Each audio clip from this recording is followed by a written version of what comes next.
Welcome to Man Does Tech, where I solve the problems you didn't even know you had.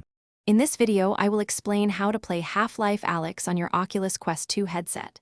This process involves a few key steps to get your virtual reality experience up and running smoothly. First, you'll need to confirm your personal computer is powerful enough to handle the game.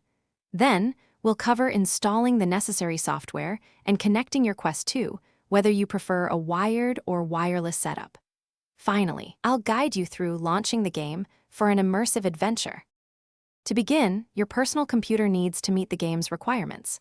You'll want a powerful graphics card, like an NVIDIA GeForce GTX 1060 or an AMD Radeon RX 480, and a strong processor. Next, download and install the Oculus PC application, which is crucial for linking your headset. Make sure your computer has at least 12 gigabytes of RAM for a smooth experience, and connect your Quest 2 to your PC to establish initial communication. Now, let's connect your Quest 2. For a wired connection, use a high-quality USB 3 cable to enable Oculus Link, providing a stable and low-latency experience. If you prefer wireless freedom, activate AirLink within your Quest 2's experimental features. Ensure both your personal computer and headset are connected to the same strong 5 GHz Wi-Fi network for the best AirLink performance.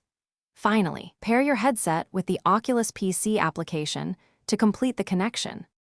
With your Quest 2 connected, it's time to launch Half-Life Alyx. First, ensure you've purchased and installed the game via Steam. Then, open the Oculus PC application and launch Steam VR from within it, or start Steam VR directly. Once Steam VR is running, select Half-Life Alyx from your Steam library.